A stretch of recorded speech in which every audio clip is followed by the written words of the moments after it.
Mesdames et messieurs, bonjour et bienvenue pour ce numéro 2 de l'avant-match intitulé le 15 d'avant. Alors on est heureux de vous accueillir sur ce plateau New Look, il le sera de moins en moins, avec des invités de prestige, des invités, on va dire des anciens, des pionniers, des gens qui sont là depuis très longtemps, et puis d'autres un petit peu plus récemment rentrés dans le giron de Luçon Rugby. On vous rappelle que cette émission aura un thème conducteur, le thème conducteur sera... Y a-t-il encore un public dans la salle? En gros, est-ce toujours un avantage de jouer à la maison au regard des résultats qu'on a vus ces derniers temps? Et puis une rubrique supplémentaire au-delà des statistiques, des résultats, eh bien ce sera les indiscrétions de Dany. Oui, Dany est quelqu'un d'indiscret, on le retrouvera tout à l'heure. C'est le thème de cette émission numéro 2. A tout de suite, générique.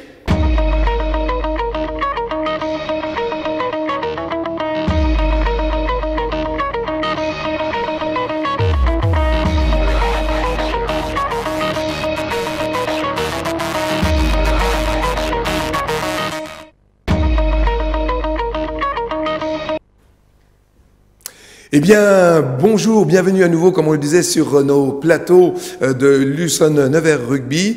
Aujourd'hui, comme à l'habitude, on est en bonne compagnie. En particulier, on va présenter dans le Red Corner notre partenaire du jour, Force 13, avec son PDG Alain Brayet. Alors, je disais tout à l'heure en préambule, des gens qui sont plus pionniers.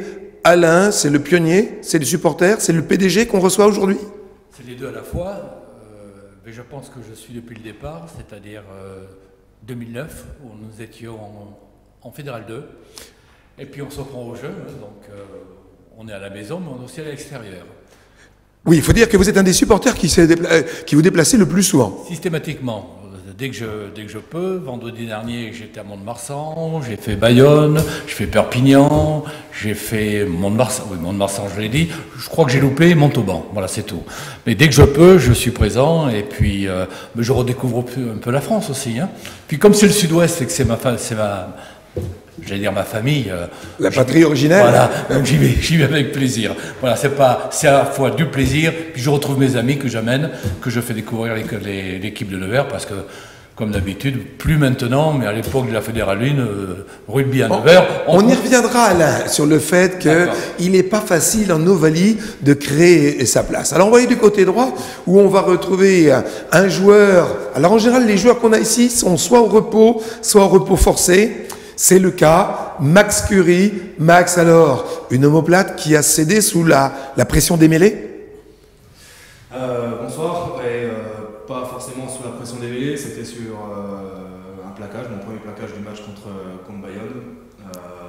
J'avais ressenti une décharge, je ne pensais pas que c'était ça, j'ai cru que c'était un coup, donc j'ai essayé de continuer. Mais... Oui, parce que ce qu'il faut vous dire, messieurs, c'est que Max Curie a continué à jouer, a même fait 4 mêlées, je crois, avec l'omoplate fracturée, c'est bien ça? Oui, c'est ça. Après, c'était pas tant le dos, l'omoplate qui me faisait mal, c'était l'épaule surtout. Mais au bout de 18 minutes, j'ai dû dire stop, céder la place parce que j'allais handicaper l'équipe plus qu'autre chose. Oui, et puis on salue le courage quand même des hommes comme ça. Antoine, alors avec Antoine Deschamps, reporter officiel du journal jaune de Midi Olympique, qui suit toutes les rencontres et fait de ses commentaires avisés son travail du week-end et même de la semaine. On a l'habitude d'en voir des hommes comme ça, qui craignent rien. En général, on compare un peu les rugbymen et les footballeurs en disant qu'il y a quand même plus d'hommes chez les rugbymen, moins de simulateurs. Je pense que là, on en a une preuve vivante. Oui, en espérant qu'il faut aussi ne pas toucher à l'intégrité de la santé. Et puis, à côté de Max, un reporter, lui, du Journal du Centre, comme le fait également Antoine, dans ce conducteur, on va dire, tous les jours, les gens suivent l'actualité sur le Journal du Centre. C'est une pression quand on est reporter au Journal du Centre? Non, je pense qu'il ne faut pas le prendre comme une pression. C'est un enjeu important pour le journal et puis pour les Nièvres aussi. Donc on se doit de les suivre de très près simplement. Voilà, on fait sans pression. Alors le nom de Guillaume Clerc est associé maintenant définitivement au rugby, du moins pour l'instant. Oui, un petit peu, oui. Même si on ne fait pas uniquement du rugby, quand on est dans un journal comme le Journal du Centre, il faut toucher un peu à tout. Mais oui, mon nom est un peu associé au rugby maintenant, forcément.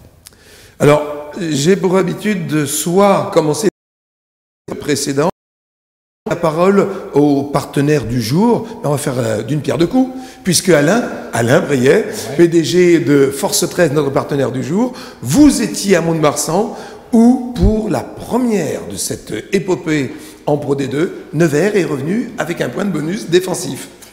Oui, on a eu un bonus offensif, là c'est le bonus défensif, on l'a eu à la dernière minute, on a joué à 13 pendant 10 minutes, 14 pendant presque 20 minutes. Ouais, 3 cartons jaunes, ouais.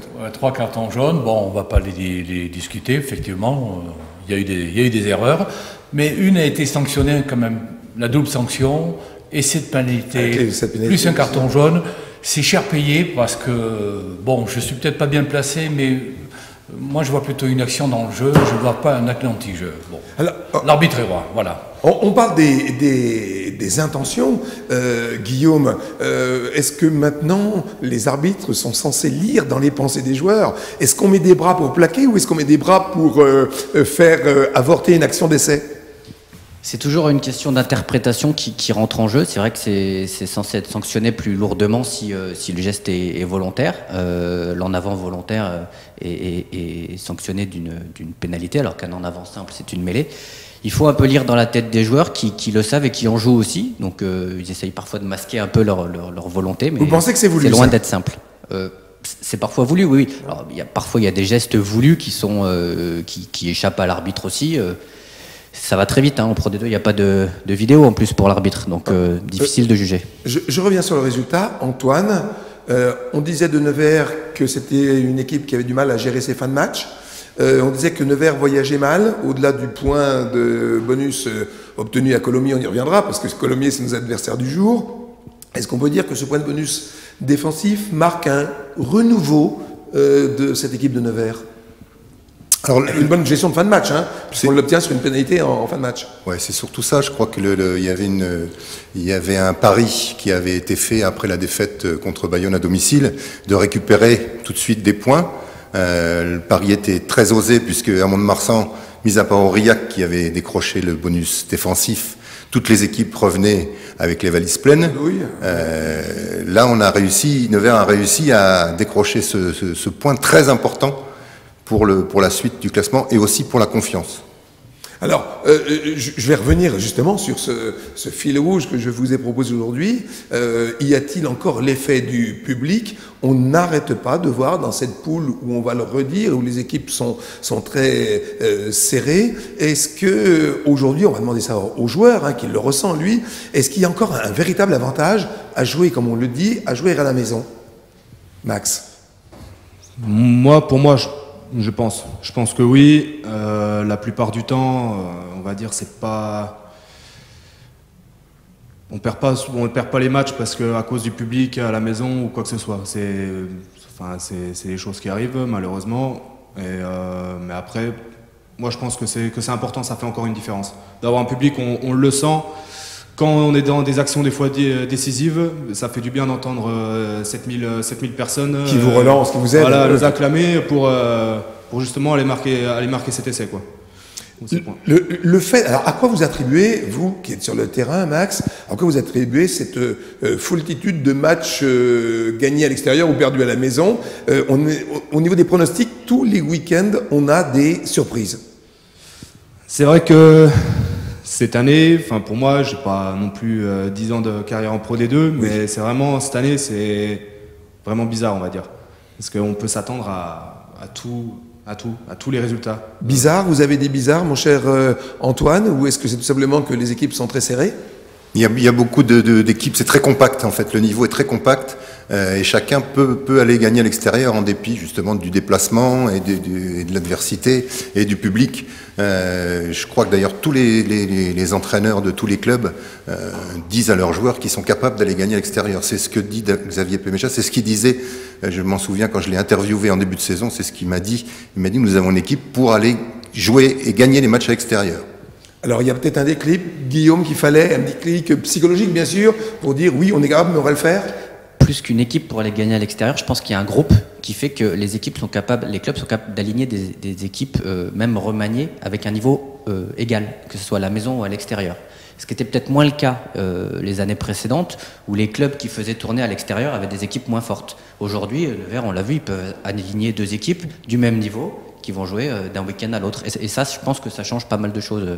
De façon anecdotique d'ailleurs, et puis on va en prendre un témoin depuis le début, Alain Brayet. Alain, vous étiez à Mont-de-Marsan, et je crois, comme vient de le dire Guillaume, qu'on a une capacité de turnover importante, puisque les joueurs qui étaient sur le terrain, 10 d'entre eux ne vous étaient pas inconnus, puisque c'est des gens qui avaient joué en Fédéral 1. Bah, tout à fait. Je m'en suis pas aperçu tout de suite. C'est Régis qui me dit à la seconde mi-temps, il me dit, mais tu sais, sur le terrain, sur 15 joueurs, on en a plus de 12 ou 13 qui arrivent de la Fédéral 1. Je cherchais effectivement. Alors il y avait peut-être qui arrivaient, qui étaient de la Pro D2, qui étaient sur le banc, mais on a une équipe qui a, c'est vrai, tous les clubs qui ont été à Mont-de-Marsan ont ramassé une valise. D'ailleurs, on n'a jamais ramassé une valise, où que ce soit Perpignan, que ce soit Biarritz, que ce soit Mont-de-Marsan, encore moins là. J'ai fait le calcul, on a pris à l'extérieur 11 points. Vous avez vu, messieurs, c'est votre futur consultant, hein, que ce soit pour le milieu et la moyenne des clubs qui ont été joués à l'extérieur ont pris 16 points. Important cette statistique. Max, vous vouliez rajouter quelque chose au propos d'Alain, à propos de ses possibilités d'aller jouer et de gagner à l'extérieur? Oui, non, il parle des statistiques, on est en dessous de la moyenne, on le voit au... comment dire? On le voit sur les points encaissés, sur les points marqués? Ouais, non, mais dans les résultats, par exemple, j'avais vu encore, je sais plus si c'est cette semaine ou en résumé du match de la semaine dernière, on est troisième défense donc, du championnat, donc c'est pas rien quand même. On est une équipe qui prend le moins de points, une des équipes qui prend le moins de points et qui prend moins d'essais aussi. Et je pense que là-dessus, on est bien. C'est important. On sait que maintenant que la défense, c'est le premier geste de l'attaque. Alors, justement, on va parler d'adversaire du jour. Vous y étiez, Alain, à Colomiers? Vous faites partie de ces gens qui avaient, comment dire, fêté ça dignement? Ben écoutez, l'après-match a été fabuleuse. J'ai cru comprendre, oui. Oui, ils ont un réceptif, on dirait presque une boîte de nuit, et tout s'est très bien passé, et de plus qu'on a été accueillis d'une façon extraordinaire. Hein. Je pense que Régis va lui rendre l'appareil. Le président de Colomiers a été extraordinaire, comme tous les présidents, mais lui particulièrement. Hein. Mais en revanche, quand on dit réserver un bon accueil, dans la chronologie, c'est déjà réserver un bon accueil sur le terrain, avec une vraie adversité, n'est-ce pas, messieurs? En principe, oui, c'est ça. Hein. Quand on dit qu'on sait recevoir, c'est qu'on sait bien recevoir l'adversaire. D'accord. Alors justement, notre adversaire du jour, Colomiers, cette victoire à l'extérieur, anecdotique, le hasard, ils vont venir très revanchards. Antoine, d'après vous? Revanchard, forcément, là les matchs allés, la phase allée a commencé hier soir avec Perpignan à Bayonne. Bayonne n'a pas pu justement prendre sa revanche sur Perpignan alors qu'ils avaient explosé à Aimé-Giral. Donc les revanches sont pas toujours faciles à prendre. Colomiers sera revanchard forcément, va peut-être se servir du fait qu'ils étaient un peu, disons, lymphatiques chez eux contre Nevers, peut-être avoir pris Nevers d'un peu trop haut. Là, ils savent que ça va être une équipe très motivée. Il y aura, à mon avis, un beau match avec beaucoup de combats. Alors justement, je pense qu'on va envoyer d'un point de vue statistique, à moins que Guillaume vouliez rajouter quelque chose, on va regarder le classement, voir la position d'un Colomiers qui, pour l'instant, s'accroche, a eu quelques déboires, mais reste dans ce fameux top 6, on le sait, le top 6 qui permet de qualifier. Ils sont justement 6e avec un petit peu d'avance sur Bayonne qui a un match d'avance. Ça veut dire que s'il pourrait faire la différence, il venait qu'à l'emporter ici à Nevers. Bon, on ne le souhaite pas, on va rester quand même un petit peu près de nos couleurs. Hein. Ce classement montre que Montauban, vous parliez tout à l'heure des équipes qui prennent pas trop de points, Montauban a quelques lacunes, mais il tient bien le coup. Mont-de-Marsan a beaucoup capitalisé dans certaines rencontres. Vous l'avez précisé, pas contre Nevers. Perpignan hier qui a fait forte impression. Forte impression, Antoine, vous avez vu le match hier Oui, j'ai regardé ça à la télévision et Perpignan a réussi totalement son entame. Très important. 16-0. 16-0, donc très important à l'extérieur. Perpignan bénéficiait du vent, il y avait des conditions climatiques exécrables. Et après, le match bascule sur une action. L'ouvreur bayonnais du Plessis qui a été si fort contre nous, au lieu d'ouvrir justement à la main, tape une chandelle. La chandelle est récupérée par Perpignan, ça fait essai au bout pour Perpignan. De longue distance. Et là, c'est fini pour Bayonne. Et à noter, entre parenthèses, hein, leur stratège 10-15, qui avait été excellent chez nous dans le jeu de déplacement et dans les marques, puisqu'on rappelle que Bustos Moyano avait quand même marqué 28 points. Hier, ils ont été un peu transparents. Hein. Un petit peu en difficulté. La pression peut-être à domicile, je ne sais pas. Alors, on a vu un premier tableau. Je vous propose de regarder un deuxième tableau maintenant. C'est celui qui va comparer Nevers à notre adversaire du jour, à savoir Colomiers. Voilà, les statistiques. Un petit peu plus de victoires, c'est normal, mais pas tant que ça. Hein. Nous, on est quand même dans une zone, on va le dire, pas rouge, mais orangé. Eux, ils sont dans la phase qui, dans les classements des 6, qui peut laisser entrevoir une phase finale. Il y a que deux victoires d'écart, un nul en plus pour Colomiers, ça fait du bien. Et puis les défaites, c'est là où nous, on est un petit peu derrière, puisqu'on a 9 défaites pour 6. Qu'est-ce que vous pouvez dire sur ces statistiques aujourd'hui? Ça veut dire que les compteurs sont à 0, Alain, d'après vous? Moi, je dirais déjà qu'il est de tradition, quand on va rester en Pro D2, c'est de gagner tous les matchs à la maison. On en a déjà perdu 2. On a déjà perdu 2, mais si on a perdu 8 points, pardon. On a gagné 5 points à Colomiers. Et on a gagné 1 point à Mont-de-Marsan. Donc on a un déficit de 2 points. C'est pas méchant, d'autant plus que les équipes qui sont derrière nous sont pas meilleures dans les statistiques. Je pense que Colomiers, mais alors je le dis pas parce que je suis un supporter de Nevers, mais je pense que Colomiers va nous poser des problèmes et je pense que nous allons gagner. J'en ai la certitude. Alors j'avais dit qu'on ne se livrerait pas au jeu des statistiques la dernière fois, sans être superstitieux. Donc, mais bon, on ressent le supporter quand même là, hein, qui a dit. Non, mais parce que c'est pas anodin. D'abord, le bonus offensif à Colomiers, personne n'y croyait. Vous pensez que ça peut laisser des traces? Ça peut être l'inverse de la revanche? Je crois qu'on est prêt on est prêt. On sait qu'il va y avoir une opposition. Je pense que le PMGAS a mis ses joueurs devant le fait accompli, en leur disant attention, ils viennent ici pour une revanche. Bien sûr. Ils viennent pour une revanche. On le sait. Là, on a les laver l'affront, ce qui n'est pas très modeste entre parenthèses comme formule, laver l'affront. Guillaume, une dernière statistique, je ne sais pas si on peut revoir, si la Réal peut nous renvoyer les statistiques, sans jeter notre dévolu sur un ou un deuxième joueur, on marque un petit peu moins de points au pied quand même. Il y a quand même quelques 33 points d'écart. C'est important, je crois, d'assurer, je ne reviendrai pas sur ce qui nous a fait très mal avec Bustos Moyano la dernière fois ici à la maison, mais une équipe qui assure au pied, ça fait du bien aussi, ça pourrait espérer rester en Pro D2. Oui, c'est évident qu'en plus, là, en arrivant dans l'hiver, ça va être de plus en plus important de pouvoir marquer des points au pied. Peut-être que le jeu ce soir va être compliqué avec le vent, la pluie. Il faut prendre tous les points possibles et il faut évidemment capitaliser sur toutes les opportunités. Mais après, il ne faut pas non plus s'obstiner peut-être à tenter des pénalités trop compliquées. Il faut aussi occuper et savoir rester dans le camp adverse. Oui, prendre du temps. La patience, ouais. Rester serein. Alors, le match va débuter on est en temps réel, hein, donc dans un petit peu plus d'1 heure. À ce moment-là, en général, que fait-on, Max? À 1 heure, on est venu. On est allé voir la pelouse, qui va être humide ce soir. Hein. Il y a eu beaucoup d'eau sur toute la France, et en particulier la Nièvre. On commence à sentir l'odeur des vestiaires. Comment ça se passe là, à 1 heure du début? Non, à 1 heure du début du match, on y est déjà. On y est déjà depuis bien 2 heures avant encore. Ça veut dire qu'il ne faut pas vous parler à ce moment-là?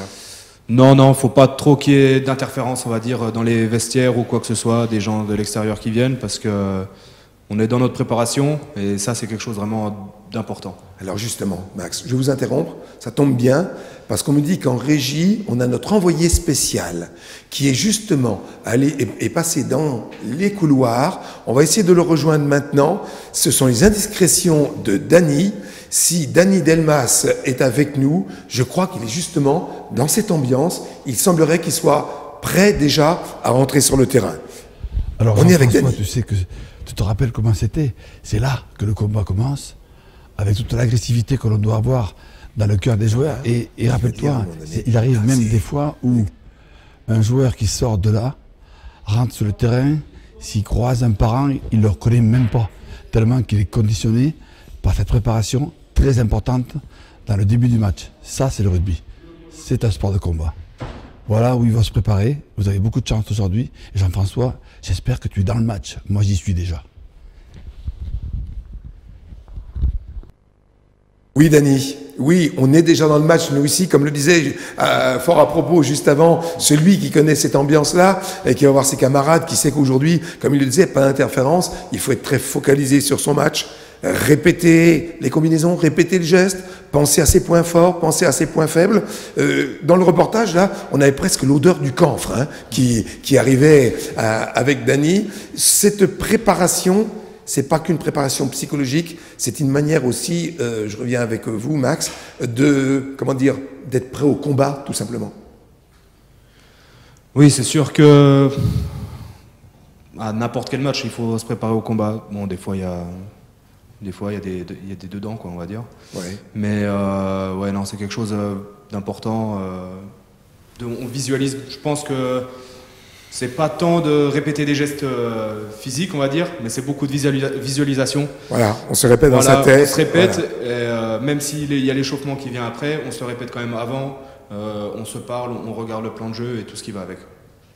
Antoine, on est loin du rugby de nos grands-papas. Il y a toujours quand même l'ambiance, le chant. Il y avait le déclic du cliquetis des crampons sur le carrelage qui était déterminant. Ça, c'est quand on sortait des vestiaires et qu'on entendait le clic-clic-clic. Le plus impressionnant, c'est qu'il y avait des tunnels en plus. Voilà, tunnel. Quand on rentrait dans un grand tunnel, qu'on sortait vers les perches et que le tunnel durait très longtemps. Il y a même des fois un match qui commençait même un petit peu avant.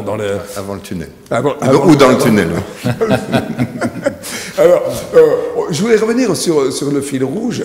Est-ce que vous entendez physiquement, quand vous êtes dans les vestiaires, le grondement des spectateurs ou pas? Avant le match, on les entend pas trop parce que les portes sont fermées.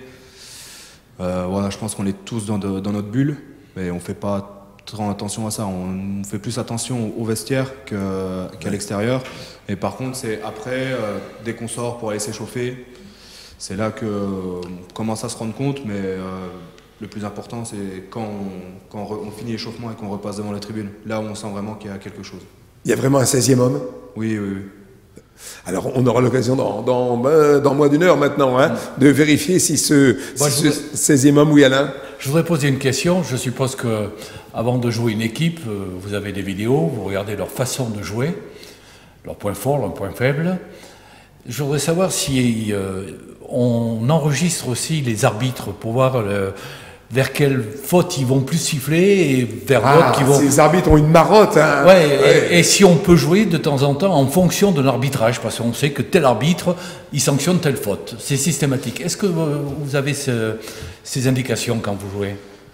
On regarde pas tant les vidéos de l'arbitre qui va officier la rencontre. Après, on a des infos, on nous envoie des infos, de savoir, par exemple, pour moi, à mon poste, savoir comment il est en mêlée, évidemment, qu'est-ce qui privilégie plus, si le droitier va au sol, si le gaucher tire vers le bas ou est en travers, et certaines fautes, après, ça peut être rapide. Le fait de changer un pilier, quand un pilier est averti plusieurs fois, comme on dit, quand il est dans le collimateur de l'arbitre, parfois, on fait ce coaching, on change de pilier, c'est une manière de faire plaisir à l'arbitre. Vous pensez que, parce que là, on l'a vu contre Perpignan, quand on a changé de joueur, le pauvre a joué 20 secondes, il est ressorti aussitôt. C'était un coaching pas très gagnant sur ce coup-ci. Après, souvent, ils font ça. C'est souvent fait pour éviter justement la sanction directe, le carton. Du carton. Pour le joueur qui est titulaire. Mais après, des fois ça passe, mais des fois l'arbitre, même s'il y a un changement de joueur et puis qu'il y a encore une faute en mêlée, il va pas laisser couler encore une fois, il va sanctionner le joueur qui le remplace. Quoi. Ils avaient Guinness en face, qui est l'un des meilleurs piliers de la Pro D2. Ouais. D'ailleurs, pour nous, on va dire les néophytes des règles du rugby, on les connaît, mais pas toujours très bien. On a toujours des difficultés lorsqu'il y a un arbitre qui siffle une mêlée ou qui tourne. On n'arrive jamais à comprendre quelle est celle qui fait tourner. J'ai bien l'impression que même les joueurs, des fois, parce que c'est... Et ils acceptent. Hein. Moi, je vous... Sérieusement, ils sont solides, ces gaillards-là. Moi, je les trouve très dociles, quand même, au regard, et très respectueux des décisions de l'arbitre. Hein. Tant mieux, encore heureux qu'il y ait cette éducation des joueurs de rugby. Hein. Il vaut mieux pas. Hein. Il vaut mieux pas contester. On voit ce qui se passe maintenant dans le rugby. Les semaines de suspension pour les joueurs qui contestent ou qui vrillent un peu, c'est à éviter. Ouais. Donc de la sagesse. Messieurs, j'avais dit qu'on ne se quitterait pas sur des statistiques. Vous savez que la dernière fois, ça ne nous a pas porté bonheur, on va dire ça comme ça. Mais en tout cas, on risque, au regard des conditions, je vous parlais du jeu. Guillaume, d'après vous, aujourd'hui, ça va marquer, ou ce sera plus le déplacement au pied qui va compter au regard de cette pelouse qui est bonne, hein, mais qui a pris beaucoup d'eau cette semaine? Ça a pris beaucoup d'eau, ouais, c'est mouillé, mais je pense que c'est surtout le vent, moi, qui sera le plus important. La gestion du vent, c'est toujours très, très, très important dans l'occupation du terrain. Le choix du terrain au coup d'envoi aussi. Est-ce qu'on le prend en première mi-temps, est-ce qu'on le prend en deuxième? C'est toujours important. Plus que la pluie, je pense que c'est le vent qui peut décider un petit peu du sort de la rencontre. En tout cas, la gestion de ce paramètre est toujours importante. Alors, messieurs, je vais vous remercier, que ce soit la table certifiée 2A avec Alain et Antoine, que ce soit Guillaume ou Max. Merci d'avoir participé à cette deuxième émission de l'avant-match du 15 d'avant. Vous, chers amis téléspectateurs ou spectateurs, ou parfois vous qui cumulez tous les deux fonctions, on va vous souhaiter de belles fêtes de fin d'année. Pourquoi? Parce que le prochain match, eh bien, on ira le disputer à Carcassonne. Important. Beaucoup d'équipes sont allées gagner à Carcassonne. On est presque obligé, Antoine, hein, d'aller chercher un petit quelque chose encore à Carcassonne. Obligé, mais ce sera très difficile. Regardez Dax, qui est allé à Carcassonne la semaine passée, a perdu et Carcassonne a pris le bonus offensif. Et oui. Donc ça veut dire qu'on peut, sur la réaction, retrouver un peu d'euphorie, et donc il faudra se méfier. Et puis nous, pour se retrouver, on se retrouvera contre Aurillac, mais ce sera en 2018, messieurs. D'ici là, passez de bonnes fêtes et faisons en sorte que la fête soit belle ce soir au Pré Fleuri. À bientôt.